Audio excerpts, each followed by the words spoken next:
if you are going to use your camera system good and easy and smart, you should make a pre-settings a little bit. That means we go to settings, then we are searching the camera app or camera area in the maintenance stuff. And you can see now some information like record video. So this we choose from now. And you can see you can make a preset. That means every time you start a camera system, in video recording, it should be 4K at 60 frames, for example, like here. But take care, a minute of video will be approximately 400 megabyte with this high resolution and smoother setting. Then you can go down 4K 30 frames. When you go to 720 HD at 30 frames, it's only 40 megabyte. Only 40. 1 minute video. But it's not a good resolution, and it's not smooth enough. No. You should use 4K at 60 frames. This, I think, is the best choice of it. Then you can show the PAL formats. PAL is the television video format used in many countries in Europe, Africa, Asia, and South America. I think today there is NTFS and PAL. And in the States, for example, there's NTFS, and in Europe, for example, it's PAL. But I does not need it anymore. Maybe you can show the PAL formats. Let's perform this. Auto FPS. That means automatically reduce the frame rate to improve the low light video and optimize the size of it. Yeah, that means if you're going to reduce the frame rate to 24 to improve the low light video and then optimize the frame rate of 60 frames video based on the screen motion, we apply auto frames and only 30 frames video or both 30 and 60. I switch this off because frame rate is live. Every frame is important for every minute of your video. So maybe you have to look a little bit about lightening the scene, but you should switch auto frames off. But if you need it, switch it on in auto 30 frames or auto in 30 and 60 frames. Then we have the lock white balance. We can lock the white balance while recording a video for or against a whiteout, for example. Then record slow motion. Slow motion has an extra setting stuff here. 1080p or 120 frames or 240. It's the same. Of course, it's better with 240, but it's much more storage which you need. Choose wisely. I prefer 240 frames, of course, because that's smoother. Then the record sound. You can choose between stereo, that are 2 microphones, or mono, only 1 microphone. Yes, of course, choose stereo. And you can choose the formats. You can choose between a high efficiency and the most compatible. To reduce the file size, we capture photos and videos in the high efficiency HEIF and HEVC format.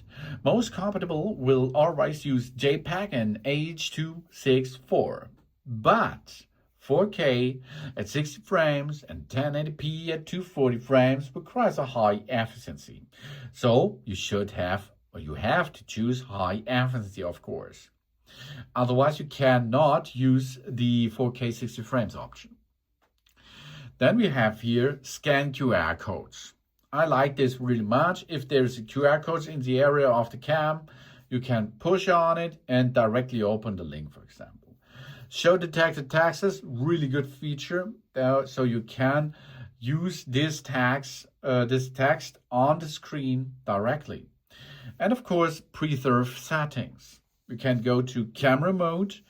That means it preserves the last mode, such as video, rather than automatically reset to the photo. If you often use only one camera mode, you enable this. If you do not often use it, go to photo back. Then depth control. Preserve the depth setting rather than the automatically reset. That is here if you have a shooting, for example. And the depth control does not have to change anymore. You can switch on this and it will be every time like in the shooting, it's there for you with the depth control.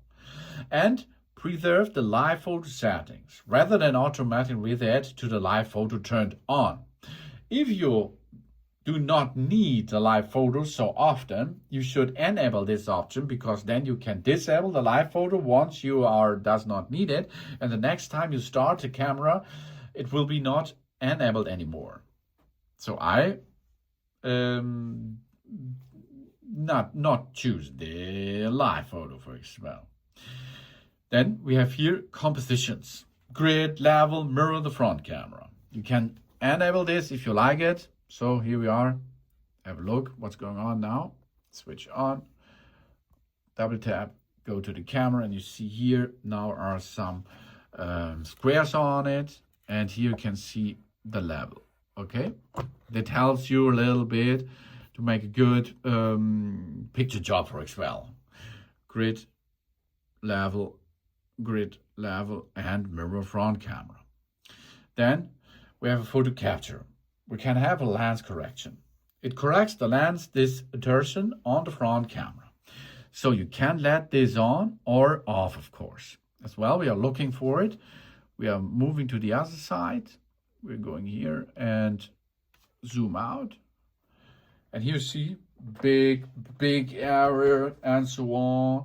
And this will be good if you enable this. It will be much symmetrical, of course. So the lens correction is on the front camera, and it looks much better now. You see? Oh yeah. So this you can enable or disable if you does need it or doesn't need it not. It corrects the lens distortion on the camera. And lens cleaning hands. It displays suggestion when the camera lens should be cleaned to improve the image quality.